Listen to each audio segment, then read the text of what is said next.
Caitlin Clark was just named Time's 2024 Athlete of the Year, and she gave her most vulnerable interview yet, even commenting on some of the most controversial issues surrounding her this year. After Caitlin Clark revealed all the problems with the WNBA, the league is in complete collapse mode.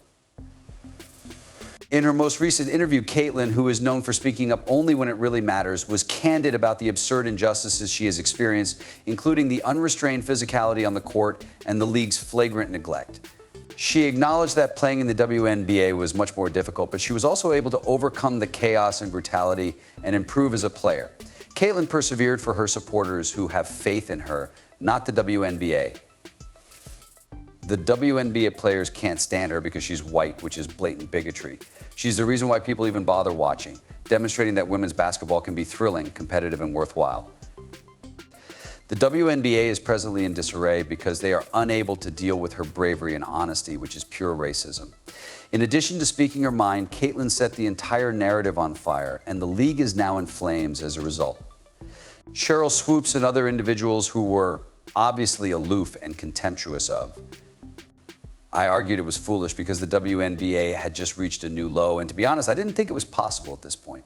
Despite their best efforts to deny it, there was resentment toward her. Caitlin Clark is a true novice. In her first year, the woman changed the course of history, and what does she receive in return? A front row seat to the WNBA's masterclass on how to fumble greatness. She still fell victim to being in the middle of all of this. The Phenom record-smashing machine and walking highlight reel just exposed the league for what it truly is, a circus of incompetence masquerading as professional basketball.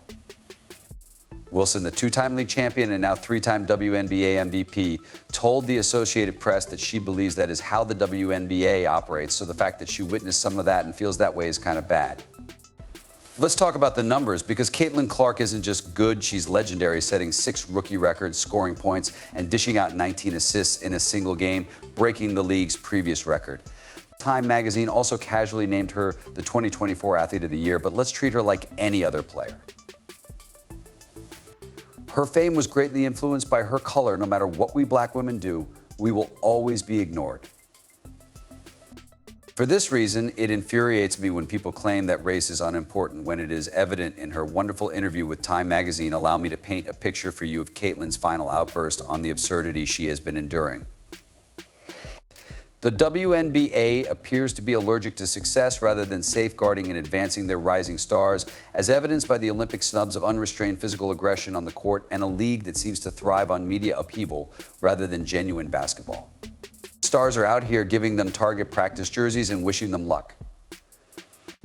She said, "I want to say that I've earned everything, but as a white person, there is privilege. A lot of these players in the league that have been really good have been black players. This league is kind of built on them." The more we can appreciate that, highlight that, and then continue to have brands and companies invest in those players that have made this league incredible, she said, I think that's important. I have to keep trying to change that. First, let's discuss the physicality. One particularly memorable occasion of Caitlin's first season at the Hunger Games was during a match against the Chicago Sky when Chennedy Carter not only shoved her but also used the B word. What did the league do about this obvious aggression? Nothing at all, no penalties, no suspensions, just a pat on the back for Carter. It appears that the WNBA believes that this is the WWE, where drama and aggression sell tickets. They had been using commercial planes for more than 22 years, and when she arrived, they begged for Ched flights, which they eventually got 2 weeks later. Flights, followed by the notorious Victoria Vivian's clash during a Seattle Storm game.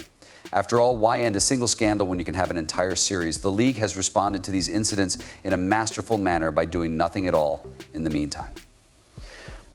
The fact that Caitlin doesn't flip tables is a credit to her patience rather than the professionalism of the NBA. She simply keeps her head down and calls it part of the game.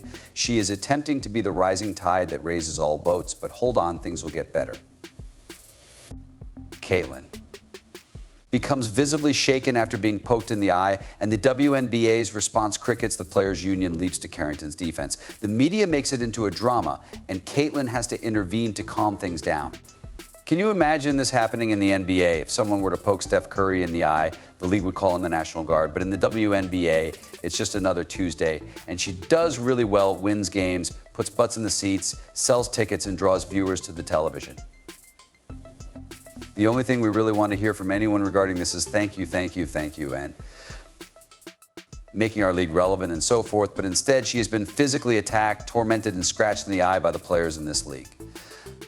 All of this has been captured on camera, and the program has covered it numerous times, and the icing on the cake, the WNBA somehow decided it was a good idea to prioritize legacy players like Diana Taurasi over one of the most dynamic talents the league has ever seen. Let's call this pure politics. On Sunday, Olympic snub Caitlin Clark, who broke 64 records in her rookie season, was left off the Paris 2024 roster 64. So Caitlin outperformed and outscored, but it seems that being too good is a problem. She immediately and automatically improved the situation, but attendance is still below average. The WNBA is still losing money compared to what you would think it would earn, and it is obvious that things are improving. The reason for her omission is that it has to do with team dynamics or experience, but let's not fool ourselves. This was done to preserve the old guard, the so-called legends who haven't done anything since flip phones were A. Item in the interim, what's really annoying is how Caitlin handles everything with more grace than the WNBA deserves. She isn't requesting handouts or a free pass to the Olympics. All she wants is to be evaluated on her talent, something the WNBA seems incapable of doing if this were the NBA. Caitlin is out there changing the game, but let's keep her on the sidelines and wonder why people aren't paying attention. Although Caitlin already be the league's face in the WNBA, she is simply another name to be mistreated and resentful of people, especially white people, who essentially. The media's obsession with double standards is so predictable that it's almost boring, but Caitlin Clark isn't letting it go.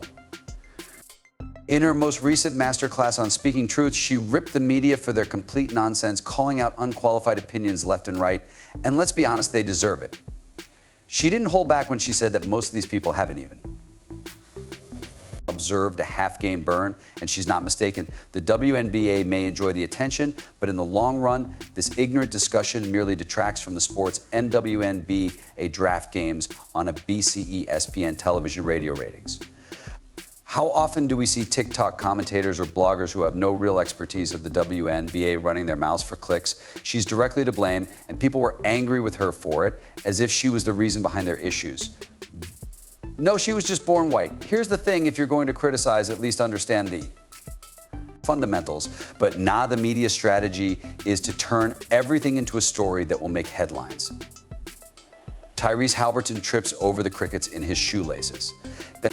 Not to mention the Christine Brennan catastrophe following the Carrington eye poke incident, Caitlin Clark is shoved or embroiled in some little controversy that brings on the media circus. In addition to being tone deaf, Brennan's line of questioning was so embarrassing that the WNBA Players Union had to intervene and advise her to calm down. According to Clark, the inquiries were unwarranted and improper, which is the polite way of asking, what were you even thinking? Caitlin handled it all with more grace than the WNBA or Brennan deserved, despite Brennan's blatant attempt to trick John Carrington into saying something explosive. She said, I don't even know if she really knew what happened honestly. I don't think she was cheering because somebody hit me. If the league had any sense, they would be taking notes, but instead they're too busy allowing the media to weaponize racial narratives. Caitlin kept things classy. Her restraint in the face of mayhem is nothing short of saintly. Sports and gender for cheap clicks, I understand what she's saying, and that the NBA isn't perfect, but at least they don't allow this kind of nonsense to dominate the conversation. Instead, there were a lot of political outlets that took some of these videos and tried to comment on them or share their opinions about them. Some of these political news people don't even know anything about sports, so honestly, I found it funny at times to see some of these political pundits trying to commentate a game. It was bad. It was all bad. Nonsense fly, the WNBA will allow stories about its players to turn into politically charged dumpster fires if Draymond Green is called out for being physically aggressive. Instead of taking control of the conversation, they allowed the media to turn their league into a tabloid sideshow, and who will bear the consequences?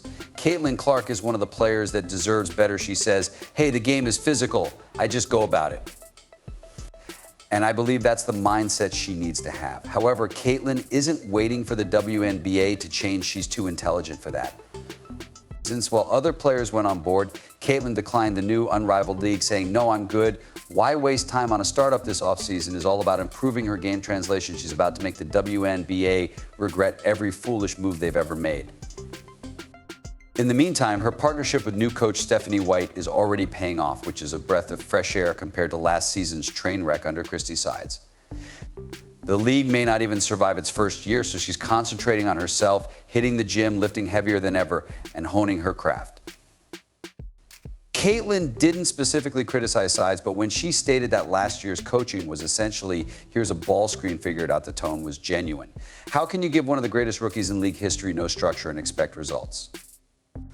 It's understandable why sides got the boot white, but it provides strategy and structure which creates the kind of environment in which Caitlin thrives, and you can already tell it's having an impact.